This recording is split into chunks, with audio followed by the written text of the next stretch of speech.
Première leçon sur le baptême. Un sacrement d'union. 1 Corinthiens, chapitre 6, verset 17. Nous voulons commencer aujourd'hui une série de leçons sur la signification du baptême. Le baptême est une étape cruciale de la vie spirituelle du chrétien. Or, je suis parfois médusé de constater que certaines personnes s'engagent dans la voie du baptême sans vraiment savoir ce qu'elles sont en train de faire. Et je constate que certains individus considèrent le baptême comme une sorte d'acte rituel qui doit précéder la vie chrétienne. Un peu comme un rite d'initiation qui fait admettre une personne dans un club social. Pour ceux qui connaissent déjà le sens biblique du baptême, vous aurez alors l'occasion de rafraîchir vos connaissances et de réfléchir à nouveau sur cette cérémonie religieuse et sa relation avec la volonté divine. Qu'est-ce qui s'est passé du point de vue spirituel ce jour-là quand vous avez été baptisé? Quelle est la conséquence de cette action pour vous aujourd'hui qui avez été baptisé dans le passé? Est-ce un événement du passé dont on n'a plus besoin de parler aujourd'hui parce que c'est chose faite, ou doit-on en souligner la pertinence à chaque étape de la vie chrétienne? Il y a aussi cette question que l'on entend régulièrement et qui s'interroge sur la nécessité du baptême. Est-ce qu'on peut être chrétien sans être baptisé? Ce sont là quelques questions que nous allons considérer attentivement dans cette série sur le baptême. Je vais tenter de l'enseigner de la manière la plus simple possible. Ainsi, j'ai cherché à éliminer toute terminologie jugée trop technique et qui aurait alourdi les explications sans réel bénéfice pour l'auditeur. Vous devez également savoir qu'il existe une divergence assez importante parmi les chrétiens sur la signification du baptême. Tous n'ont pas la même interprétation. Ma compréhension personnelle du baptême se rapproche de beaucoup de la position dite baptiste. Mais il faut garder l'esprit ouvert aux autres interprétations qui ont été endossées par d'autres dénominations chrétiennes. Dans nos leçons sur le baptême, nous nous pencherons en priorité sur les notions fondamentales plutôt que d'exposer les différences. Dans cette première leçon, je vais aborder le sujet du baptême en utilisant la définition suivante. Il s'agit d'une définition qui se limite à une seule phrase. Qu'est-ce que le baptême? Le baptême est un sacrement d'union. Notez bien ces deux mots. Un sacrement d'union. Si on veut l'exprimer d'une autre façon, on peut dire que le baptême est une alliance dans laquelle deux personnes se sont associées par une union spirituelle. Pour le moment, j'aimerais que nous accordions une attention toute particulière au mot union. Il s'agit du mot clé de cette leçon. Cette union engage qui exactement? Dans le contexte du baptême, cette union lie le chrétien à Jésus. Nous pouvons illustrer cette définition du baptême en le comparant au mariage. Il y a quelque chose de merveilleux qui découle du baptême. Par l'expérience du baptême, le croyant s'engage dans une alliance où il est uni avec le Christ. On n'a qu'à penser au mariage. Lorsqu'un homme et une femme se marient, nous comprenons qu'ils se sont engagés dans une alliance avec tous les privilèges et les obligations qui se rattachent à l'union conjugale. Cette comparaison du baptême au mariage ne provient pas de mes propres théories. Il y a une base biblique solide qui vient supporter ce parallèle. Laissez-moi vous citer quelques versets à cet effet. En 1 Corinthiens, chapitre 6, verset 17, nous lisons « Mais celui qui s'unit au Seigneur est un même esprit avec lui. » Réfléchissons soigneusement à ces mots. Celui qui s'unit spirituellement au Seigneur devient comme une seule personne avec lui. La personne qui s'unit au Seigneur expérimente une union dans laquelle elle devient spirituellement un avec Jésus, un peu comme l'union qui s'établit entre le mari et la femme, dans laquelle le couple devient une seule chair. Cette union avec le Christ s'est déjà produite si vous êtes un chrétien. Est-ce que vous savez à quand remonte cette union? De manière officielle, vous vous êtes attachés, unis au Seigneur, à l'occasion de votre baptême. Souvenez-vous de ce que j'ai dit il y a quelques instants, lorsque j'ai défini le baptême. Le baptême est un sacrement d'union, d'une union avec le Seigneur Jésus.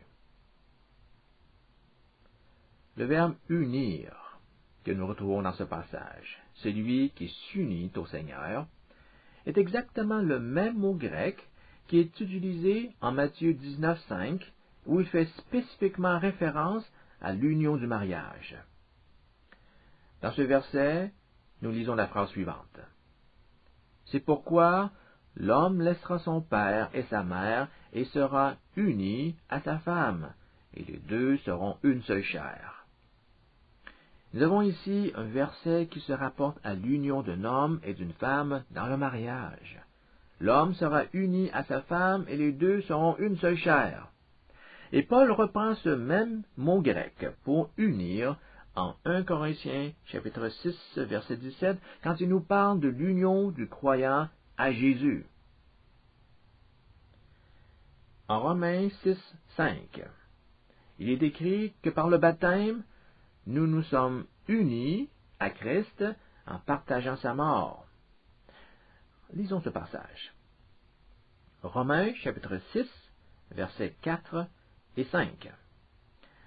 Au verset 4, Paul écrit, « Nous avons donc été ensevelis avec lui par le baptême en relation avec sa mort. » Puis au verset 5, nous lisons, « Car si nous avons été unis à lui par une mort semblable à la sienne. »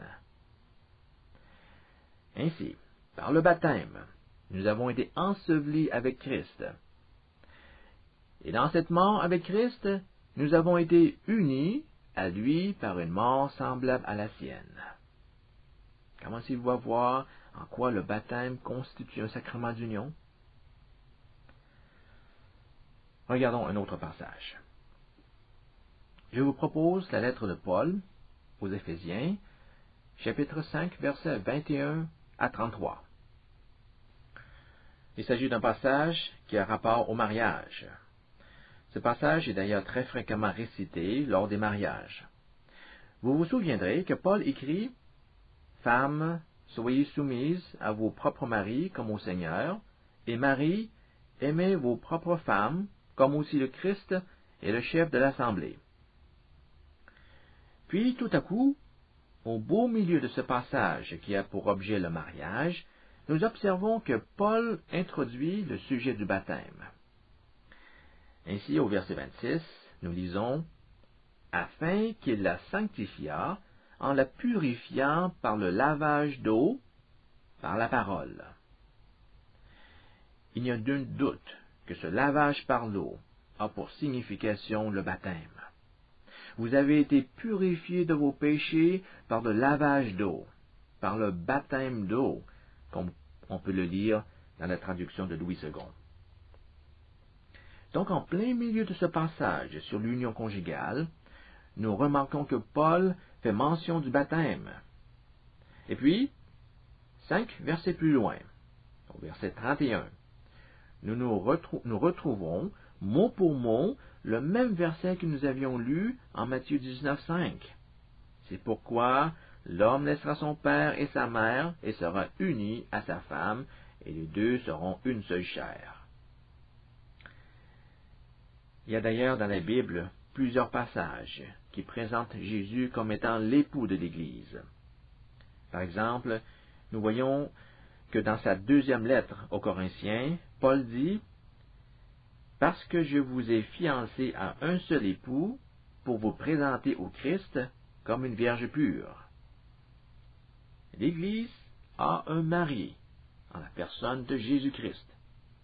Par conséquent, tous les croyants qui appartiennent à l'Église ont été individuellement unis à Christ. Nous voyons donc que la Bible utilise à maintes et maintes reprises le thème du mariage pour illustrer l'union du croyant à son Seigneur. Et l'un des aspects de cette union s'exprime par le baptême. Ceci étant dit, maintenant que nous avons expliqué les bases bibliques de cette comparaison du baptême au mariage, il devient nécessaire de se pencher sur la signification du mariage. A-t-on vraiment besoin d'une telle cérémonie pour établir le lien conjugal entre deux personnes? Peut-on considérer un couple comme étant marié sans passer par le mariage? La réponse à cette question est très claire. On ne peut pas prétendre être le mari ou l'épouse de quelqu'un sans qu'un mariage ait eu lieu au préalable entre le couple. Mais pourquoi pas? Pourquoi être aussi conservateur par rapport au mariage? Parce qu'il y a dans le mariage plus qu'une simple cérémonie. Le mariage, c'est d'abord et avant tout une alliance. Par alliance, nous voulons dire qu'il existe une sorte d'entente contractuelle entre le couple. Il y a un engagement formel, l'un envers l'autre. Sans la présence d'une telle alliance, d'un tel engagement de fidélité mutuelle, on ne peut pas dire que l'amour liant le couple s'est complètement concrétisé. L'idée de vivre ensemble dans une relation de couple doit se matérialiser par le mariage. Mais peut-on affirmer la même chose concernant le baptême? Autrement dit, peut-on être unis à Christ sans avoir été baptisé? Nous allons répondre à cette question dans un moment. Lorsque je parle d'alliance et de contrat, je ne veux pas dire, évidemment, que deux personnes doivent obligatoirement aller à l'Église pour se marier. On doit comprendre par ces termes qu'il y a une nécessité d'avoir une preuve concrète que le couple s'est engagé dans un lien conjugal. Les futurs époux et épouses sont tenus de signer une déclaration de mariage. Il s'agit d'un formulaire que l'on doit absolument compléter afin de faire reconnaître la validité du mariage. Cette déclaration peut être signée tant à l'Église qu'à un lieu où on tient les registres d'état civil. Ici au Canada, on peut se marier au palais de justice. Il faut comprendre que sans ce formulaire, aucun gouvernement ne pourra vous reconnaître comme étant un couple marié. La reconnaissance de votre statut d'homme ou de femme marié dépend obligatoirement de la déclaration que vous avez signée à l'occasion de votre mariage. Je vais vous faire remarquer que dans les deux cas, c'est-à-dire dans le cas du mariage religieux versus le mariage civil, la loi exige la présence de deux témoins. Et ces témoins doivent eux aussi apposer leur signature sur la déclaration de mariage.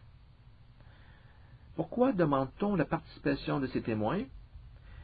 Ces témoins sont là pour certifier que l'homme et la femme se sont engagés formellement dans une alliance qui doit durer pour toute la vie.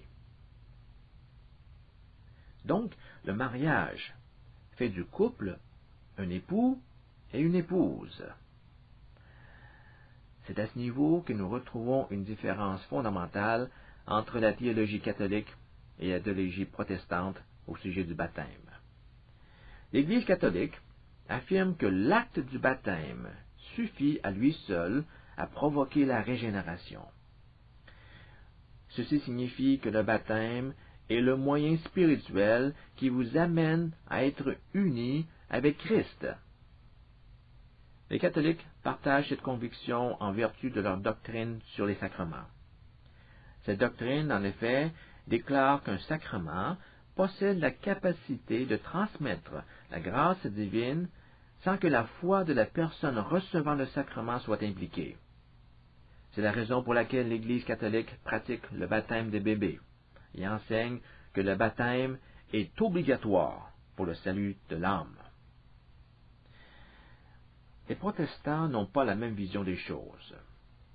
Nous croyons que le baptême constitue un signe extérieur d'une régénération intérieure ayant pris place dans le cœur du croyant. Alors oui, le baptême se définit comme étant une alliance, une union spirituelle. Sur ce point, catholiques et protestants s'entendent. Mais les protestants considèrent le baptême non pas comme étant la cause, mais plutôt comme étant le symbole, témoignant de notre union avec Christ. Il s'agit d'un signe qui vient confirmer, d'une manière bien concrète, notre décision de suivre Jésus dans sa mort et sa résurrection. Un couple n'est pas reconnu comme étant uni dans le mariage jusqu'au jour même où la cérémonie du mariage a lieu. Or, contrairement au mariage, le baptême en soi ne nous unit pas automatiquement à Christ. On ne doit pas limiter la signification du baptême en pensant que notre union avec Jésus s'effectue au moment précis où la personne fait contact avec les eaux du baptême. Bien qu'il s'agisse d'un sacrement, le baptême ne comporte aucune propriété spirituelle de cette nature. Il faut plutôt voir dans le baptême une représentation de tout le processus par lequel l'Évangile touche le cœur d'une personne au point qu'elle y croit et qu'elle se laisse transformer par l'amour de Dieu. La volonté de suivre Jésus en tant que disciple prend naissance dans le cœur de l'individu et son engagement formel à l'occasion de s'exprimer par le baptême. Ainsi, la décision de devenir chrétien, ayant été prise au niveau du cœur, est maintenant annoncée publiquement au baptême devant des témoins. Ceci implique que pour nous qui sommes protestants, le baptême n'est pas une condition qui apporte le salut. Car autrement, c'est comme si on avançait que la circoncision est nécessaire au salut, une opinion contre laquelle Paul s'est farouchement opposé dans sa lettre aux Galates. Souvenez-vous des paroles de Jésus sur la croix. Un des deux criminels qu'on avait crucifiés aux côtés de Jésus lui dit « Jésus, souviens-toi de moi quand tu viendras dans ton règne. » Et Jésus le réconforta par la promesse suivante. « En vérité, je te le dis, aujourd'hui, tu seras avec moi dans le paradis. » Ce criminel a-t-il été baptisé? Non. Est-il allé au paradis? Certainement. Mais j'aimerais ajouter ce point. Bien que le baptême ne constitue pas une condition obligatoire pour être admis dans le royaume de Dieu, il ne faut pas non plus penser que le baptême soit optionnel. Le Seigneur Jésus demande, exige même, que tout croyant soit baptisé. Et tout le monde s'entend là-dessus. Il serait difficile d'expliquer sur la base des Écritures comment une personne peut être sauvée sans que celle-ci n'eût été baptisée quand il n'y avait aucune raison valable qui empêchait le baptême d'avoir lieu. Comment une personne peut-elle être réellement sauvée si elle refuse d'obéir à cette ordonnance de Dieu? La remarque est la suivante. Une personne qui croit vraiment en Dieu ne refusera pas de suivre son Seigneur dans le baptême. Elle ne retardera pas non plus indéfiniment son baptême. Vos actions doivent être conséquentes avec ce qui se passe au niveau de votre cœur. Et un cœur renouvelé ne demande pas mieux que de se faire baptiser. Nous voyons ici que le baptême n'est pas une cérémonie comme les autres et comporte un élément dans lequel nous nous attachions à Jésus par une alliance spirituelle. Il s'agit d'un symbole qui représente le début d'une nouvelle vie en union avec Christ, notre Seigneur et notre Sauveur.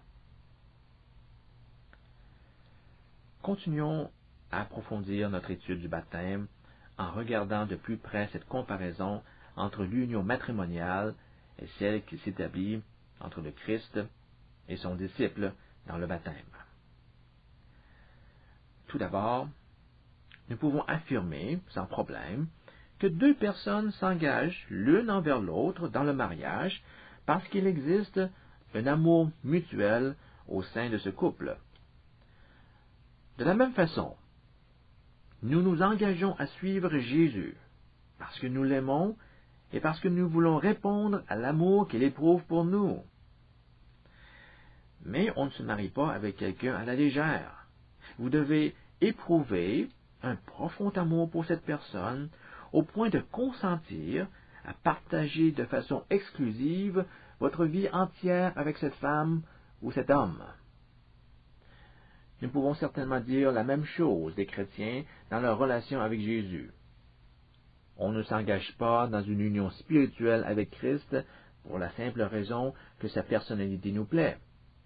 Nous l'aimons plus que toute autre personne au monde et nous voulons nous lier à lui dans une vie commune pour l'éternité. Le baptême, tout comme le mariage, est une proclamation. Par le baptême, nous faisons une déclaration publique d'amour. Je veux montrer aux gens par ce geste que j'aime cette personne. Je déclare devant toutes les personnes qui assistent à mon baptême, et dans les cieux et sur la terre, que j'ai lié ma vie à celle de Jésus. Nous sommes maintenant spirituellement unis. Devant toutes les personnes ici présentes, et devant toutes les puissances spirituelles, je déclare formellement, aujourd'hui, que j'aime Jésus et que je me suis engagé à demeurer fidèle à cette union pour toujours. Un tel engagement provoque nécessairement d'importants changements.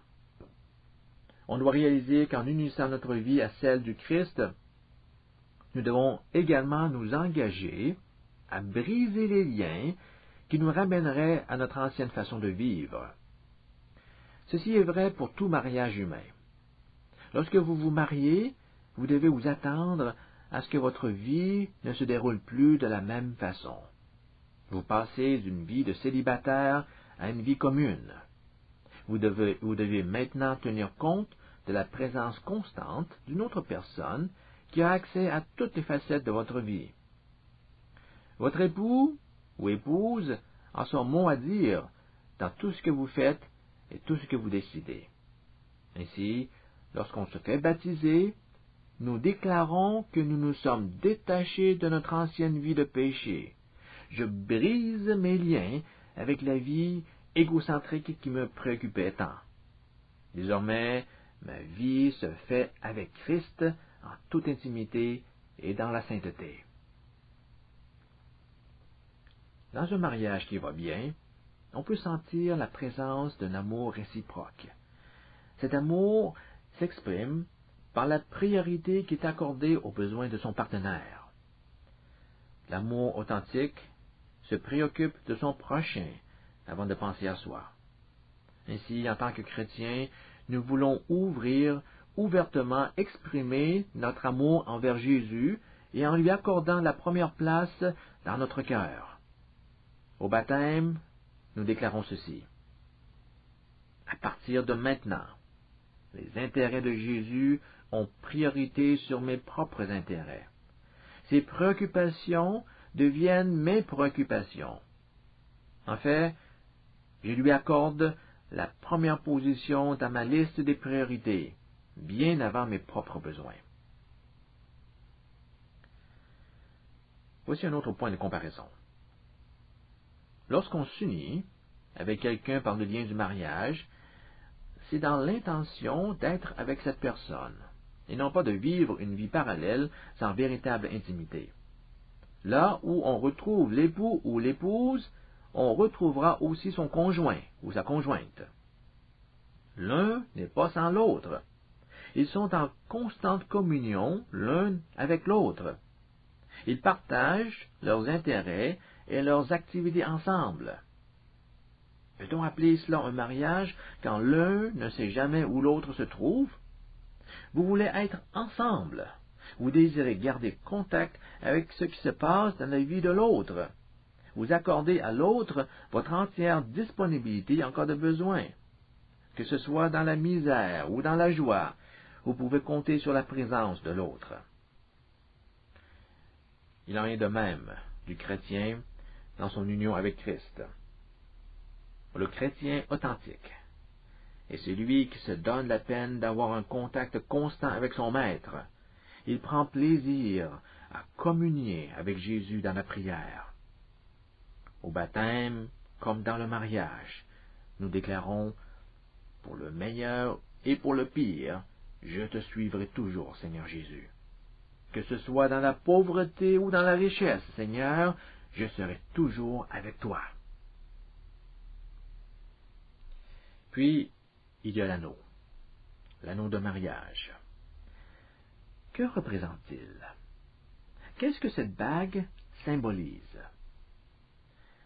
Cet anneau, que l'on appelle aussi alliance, symbolise l'union entre cet homme et cette femme. Une alliance s'établit, un engagement réciproque de fidélité s'exprime au travers de cet anneau.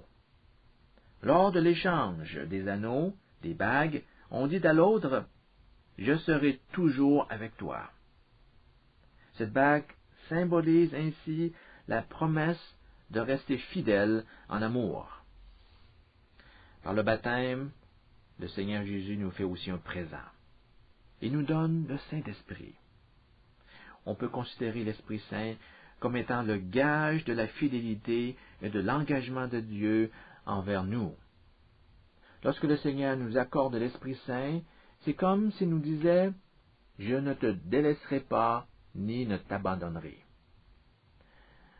Vous aurez reconnu cette phrase, que l'on peut lire autant dans l'Ancien Testament que dans le Nouveau Testament. Comme je l'ai mentionné précédemment, la venue du Saint-Esprit ne se manifeste pas nécessairement au moment même de la cérémonie du baptême. Enfin, l'expérience de la régénération devrait normalement précéder la tenue du baptême. Nous arrivons à la fin de cette leçon. Vous aurez remarqué que tout au cours de cet enseignement, j'ai tenté d'expliquer la signification du baptême en le comparant au mariage.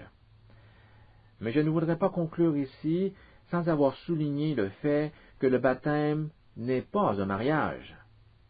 La comparaison est valable dans la mesure où on la limite à un sacrement d'union.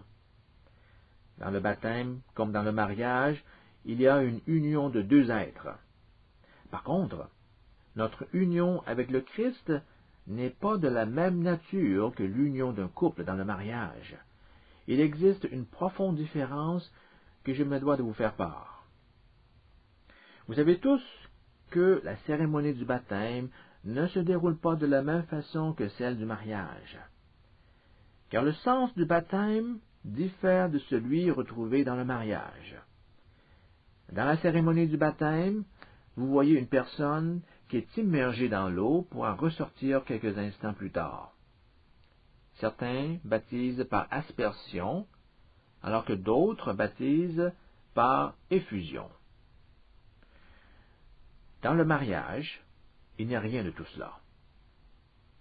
Pourquoi avoir de l'eau au baptême? Tout simplement à cause de la présence du péché dans l'homme. Le péché forme une barrière spirituelle entre l'homme et Dieu, et ceci complique au plus haut point toute tentative d'union.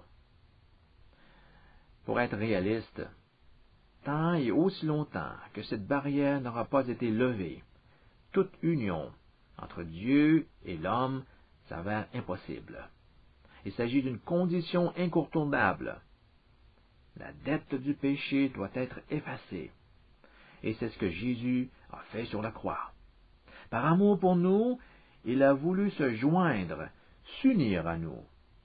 Pour ce faire, il devait prendre en considération nos péchés. Il devait effacer notre dette envers Dieu.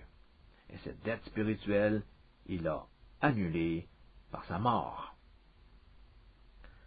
L'action de pénétrer dans l'eau du baptême symbolise votre volonté de mourir au péché. Vous mettez un frein à l'influence dominante du péché dans votre vie. Votre ancienne vie de péché vient de prendre fin. Et lorsque vous ressortez de l'eau, une nouvelle vie vous attend. Vous accédez à une vie sainte et juste. Il faut comprendre que le baptême ne constitue pas une admission à une religion quelconque. Non, nous ne nous sommes pas joints à une religion. Par le baptême, nous déclarons que nous avons tourné le dos au péché et que nous nous sommes engagés à vivre avec Jésus dans une attitude de soumission à sa volonté. Dans cette première leçon sur le baptême, j'ai pris soin de l'enseigner de façon très simple. J'espère que vous avez pu en saisir toutes les nuances et que cela a permis d'enrichir votre compréhension de ce sacrement d'union. Il s'agit d'une importante étape dans la vie du croyant. Tout comme l'union du mariage constitue une étape importante de la vie de toute personne. Pour tous ceux qui appartiennent maintenant à Jésus, tâchons de ne pas en oublier la signification. Ayons soin de prendre conscience des privilèges et des responsabilités qui découlent du baptême. Lorsque la vie vous afflige, souvenez-vous toujours de cette phrase. Jésus vous aime. Vous avez été unis à Christ et il prendra soin de vous. Vous pouvez lui faire confiance. Ne vous laissez pas gagner par le doute. Il est fidèle. Il ne vous abandonnera pas. Il ne vous laissera pas seul.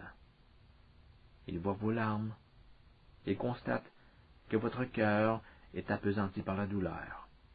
Partagez vos soucis avec lui et vous verrez à quel point il prendra soin de vous. Dans cette union avec le Christ, apprenons à vivre pour sa gloire, afin qu'il trouve joie et satisfaction en nous et que nous vivions dans la joie avec lui.